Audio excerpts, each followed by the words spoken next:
Assalamualaikum warahmatullahi wabarakatuh. Salam Om Swastiastu, nama budaya Rahayu, salam kebajikan untuk kita semua.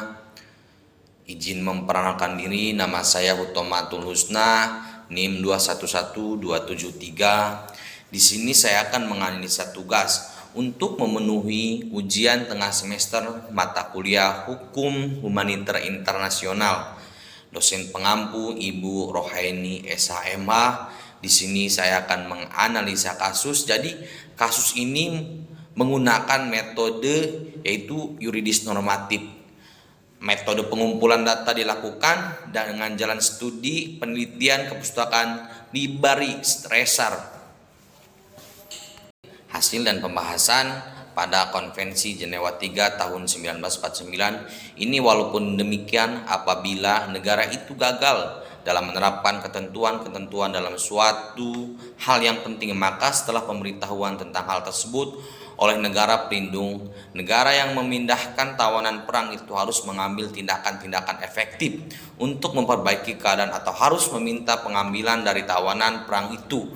Permintaan itu harus dikabulkan. Terdapat undang-undang memastikan para tahanan perang diperlakukan dengan manusiawi, namun pematuhan terhadap undang-undang tersebut antara negara selama menjadi tawanan perang para kombatan akan dengan manusiawi, sebab bila terjadi penyiksaan bahkan membuat tawanan perang tersebut meninggal dunia, maka negara penahan para tawanan akan mendapat sanksi berdasarkan Konvensi Jenewa III 1949 maupun dari hukum dan hak asasi manusia internasional. Ketentuan pasal 4 Konvensi 3. Pasal ini menyatakan bahwa mereka yang berhak mendapatkan status sebagai tawanan perang adalah yang satu, para anggota angkatan perang ini dari pihak yang bersengketa, anggota-anggota misi atau korps sukarela yang merupakan bagian dari angkatan perang itu.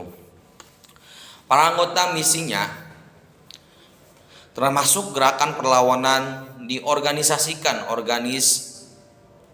yaitu yang tergolong pada satu pihak yang bersengketa beroperasi di dalam atau di luar wilayah mereka sekalipun wilayah diduduki dan memenuhi syarat sebagai berikut. Dipimpin orang yang bertanggung jawab atas bawahannya, menggunakan tanda mengenai yang tetap dipilih dari jauh, membawa senjata secara terbuka, melakukan operasinya sesuai dengan hukuman dan kebiasaan perang. Anggota sipil, awak pesawat militer, wartawan, dan perang lervensi anggota kesatuan atau kesatuan kerja atau dinas-dinas yang bertanggung jawab atas kesejahteraan angkatan perang, asal saja mereka telah mendapatkan pengakuan dari angkatan perang yang disertainya dan melengkapi dirinya mereka dengan sebuah kartu pengenal. Yang kelima, awak kapal niaga untuk termasuk nahkoda, pandau laut, dan taruna, serta awak pesawat terbaring sipil dari pihak-pihak yang bersengketa yang tidak mendapatkan perlakuan lebih baik menurut ketentuan apapun dalam hukum internasional. Pasal 4 Konvensi ketiga Jenewa yang memberlakukan perlindungan anggota militer tertangkap menjadi tawanan perang dari 6 golongan tersebut. Di atas mereka yang termasuk dalam nomor 1, 2, dan 3, dan 6 termasuk dalam kategori kombatan yang apabila tertangkap akan diperlakukan sebagai tawanan perang.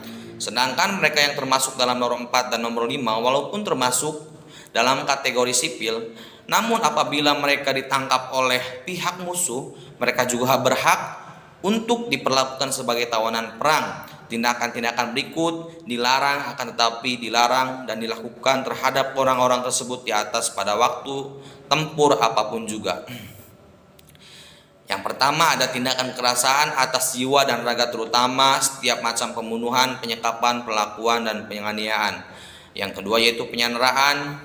Yang ketiga, perkosaan atas hormat pribadi, terutama perlakuan yang menghina, merendahkan martabat, menghukum dan menjalankan hukum mati tanpa didahului keputusan yang dijauhkan oleh suatu pengadilan yang berhak secara teratur yang memberikan segenap jaminan peradilan yang dilakukan sebagai keharusan bangsa dan beradab. Jadi berdasarkan pasal di atas, jadi pihak penahan tawanan perang hanya dapat melakukan interogasi atau menanyakan mengenai identitas pribadi dari si tawanan, yaitu sumber-sumber hukum internasional, yaitu hukum humaniter internasional, berarti aturan-aturan internasional yang dibentuk oleh perjanjian internasional atau kebiasaan yang secara spesifik diharapkan untuk mengatasi problem-problem kemanusiaan yang muncul secara langsung dari sengketa bersenjata internasional yang maupun non internasional, dan bentuk untuk alasan dan kemanusiaan.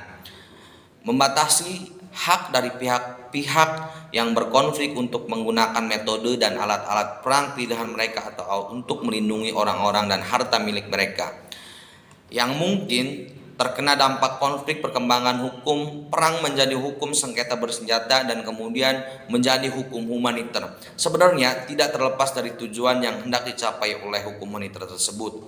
Itu kesimpulan, tawanan perang adalah tawanan negara musuh, bukan tawanan perorangan atau kesatuan-kesatuan militer yang telah membawa mereka terhadap seorang tawanan perang. Tidak boleh dilakukan penyiksaan dan paksaan atau paksis dan yang dilakukan oleh melanggar hak asasi manusia. Pelindungan umum terhadap tawanan perang ini terdapat dalam Konvensi Jenewa III yang ditetapkan pada tanggal 12 Agustus 1949 tentang perlakuan terhadap tawanan perang.